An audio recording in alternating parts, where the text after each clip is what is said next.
Welcome into the fourth ever episode of the Canadian Basketball Weekly Show here on the Maple Minute. I am your host, as always, Elliot Russenholt. Got another jam-packed show for you again this week.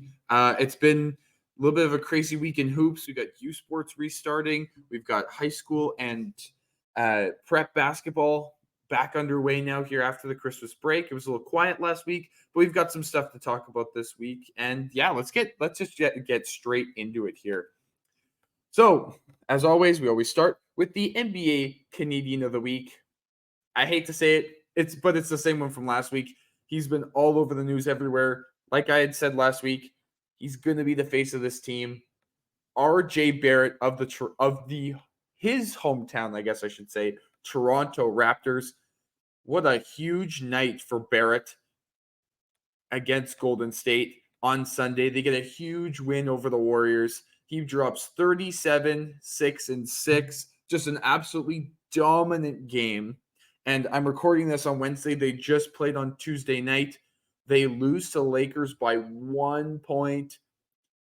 He does drop 23, 10, and 5 in that 1 point loss, but he also shot 10 of 13 from the field. He is looking very, very, very comfortable for the Raptors, and he's on the roll right now. I can't wait to see what else he does. Quickly moving on to the NCAA Canadian Standout of the Week.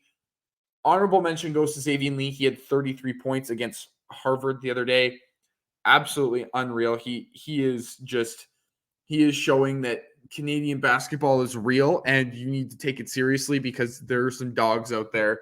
And yeah, I believe he might have won Ivy Player of the Week, or he won a bunch of other honors. So shout out to Xavier Lee. Huge week from him. But the player I'm going to go with for this week, give a shine to somebody else, Emmanuel Miller, who TCU, the Horned Frogs, did lose to my Kansas Jayhawks, but I felt some sort of pride from the other side as Emmanuel Miller dropped 20 points and 5 rebounds in the first conference game of Big 12 play.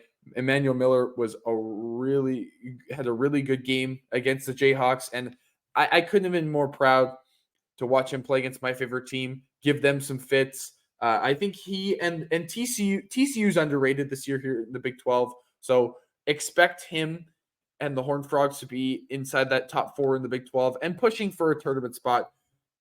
I'm going to double back and just quickly say I would kind of expect Princeton to run away with the Ivy League this year. They should be in the tournament. We should be able to see Xavier Lee come March. Quickly now, we're going to, instead of doing the U Sports stuff this week, we're going to that segment's going to be a little bit longer than, I guess not normal. It will be the norm now. We're back to the full schedule here, full everything. I did want to highlight some upcoming tournaments and prep event sessions, that sort of thing. First, we're going to talk about the prep events. The third dime session, I should say, is happening over the 13th and 14th this weekend in Calgary. Platinum Circuit, their fourth session is happening from the 12th to the 14th at the Durham Sportsplex in Oshawa and across the border, but there are some Canadian teams like Edge Prep and Dynasty participating in this event. The EIBC, their third session is the 11th to 14th in New Orleans, Louisiana.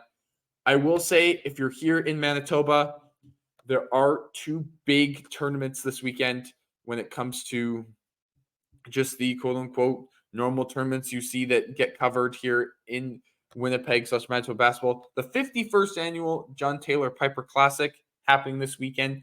As I'm recording this, it would start on Thursday.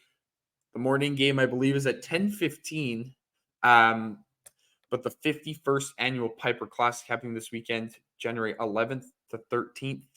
And then also Miles Mack is hosting the Buckeye Classic. That's also become a staple tournament of this week, of this first-ish weekend. That's happening also between the 11th and 13th. Some good teams for both tournaments going to be coming out. There's going to be 2 huge tournaments again next weekend as well, but we'll cover those next week.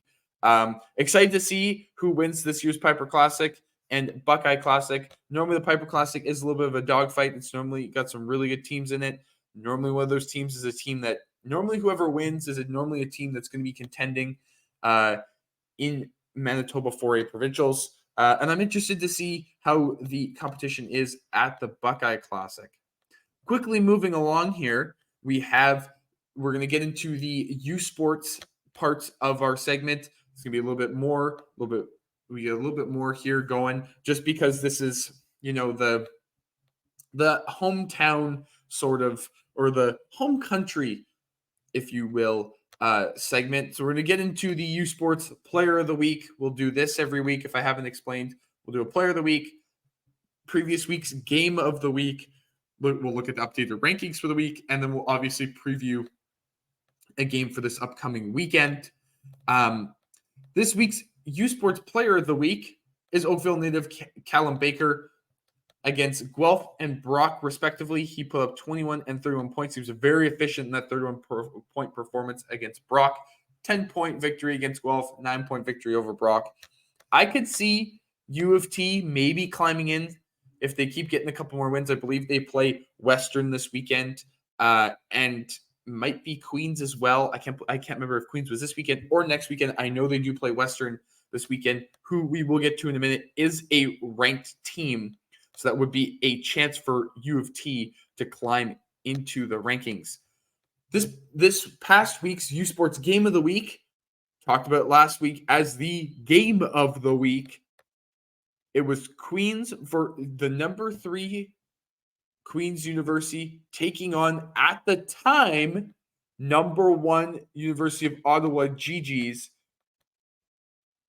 Queens U took down the University of Ottawa GGs 96-95 in a wild game that had Cameron Bett hitting a 3 with less than a minute left to put Queens on top and secure the victory. Unreal game, just fantastic basketball, and it shook up the rankings for this week, and I think that quickly gets us into what I was going to talk about next. We have a new number 1, and they're from the Ken West. The University of Victoria Vikes have jumped from number 2 to number 1. They have leapfrogged University of Ottawa to take that number 1 spot. The GGs don't fall far, though, as we continue down the top 10. GGs are now sitting in second place. They only moved down 1 spot. Surprisingly, Queens ends up beating University of Ottawa. But then what actually doesn't get talked about, because people obviously talked about the GGs bouncing back and beating Ontario Tech after Ontario Tech had beaten Carleton. Carleton bounced back and beat Queens. So Queens doesn't move anywhere. They stay in the 3rd slot. So does the University of British Columbia, who will be a part of our matchup of the weekend, and we'll get to that in a minute. University of St. Francis Xavier, after a couple solid weeks and obviously beating University of Ottawa in the tournament, it was taken into consideration. They move up from 8 to 5. University of Manitoba moves from 7 to 6. They move up 1 spot after sweeping their series against the University of Alberta. The University of Regina. University of Regina no longer undefeated, and that's why Vikes now take top spot in Ken West and in the national rankings. Laurier jumps in from just outside the top 10 at quote-unquote number 11 to take the 7th spot. They've had some good games. I believe they are one of the teams that do. I believe it is Western and Laurier who do have to play Toronto this weekend. So could be big for both of those teams, depending on how the rest of their weekends go, because I believe that is both of their second games of the weekend. Western drops from number 5 to number 8. Then the University of Winnipeg, who struggled against the University of Brandon this past weekend, losing the first game and barely winning the second game of the 2-game set, dropped from number 6 to number 9. And TMU drops from 9 to 10. The team that has come out of the rankings for the first time since 2000, the University of Carleton Ravens, are no longer in the U Sports rankings this week. We will see how they do this upcoming weekend. I'm not too sure of their schedule, but with the rest of the matchups, it might be really hard for them to get back into the rankings this week. It might take a big win against somebody else in the coming weeks for them to get back in. This weekend's matchup of the weekend, I guess I should say, for the upcoming weekend. It's Ken West matchup.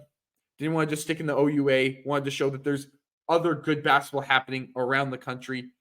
Number 4 UBC is hosting the number 6 U of M Bisons in a 2-game set Friday and Saturday. That will really determine that top 5. If UBC wins, I think U of M stays in just outside that top 5. But I think if U of M splits or wins the weekend series, I think you could see UBC dropping and U of M sliding into the top 5 and maybe challenging for a top 3 spot. Getting close to the end of the show here already. NCAA Canadian matchup of the week. Not a Canadian on the other side, but the Iowa Hawkeyes are taking on the Nebraska Cornhuskers this Friday at home. The Hawkeyes are at home. Ben Creaky had a pretty good game against the Rutgers Scarlet Knights, and Nebraska's coming off a huge win over the number 1 ranked Purdue Boilermakers last night, or on Tuesday night, I should say.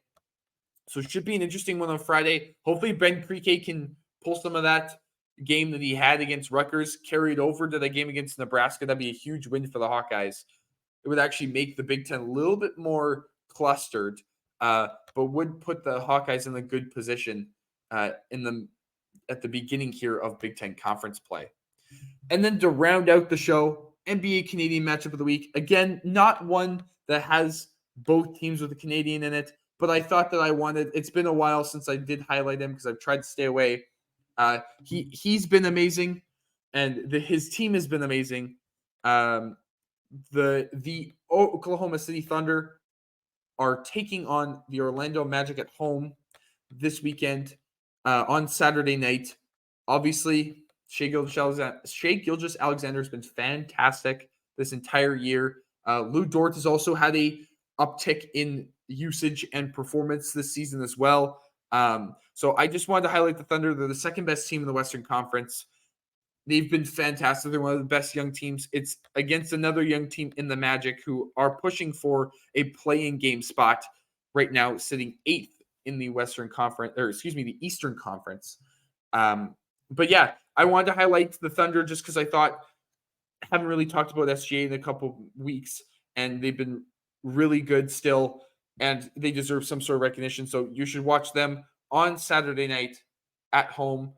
Believe it actually is even a 7:00 start Central Time, which is fantastic because normally the games that happen elsewhere for the Thunder are normally a little bit later. But yeah, that is essentially everything for this week. We will see you next week. We'll be recapping more U Sports. Hopefully, other Canadians have excelled in the NCAA and at the NBA level.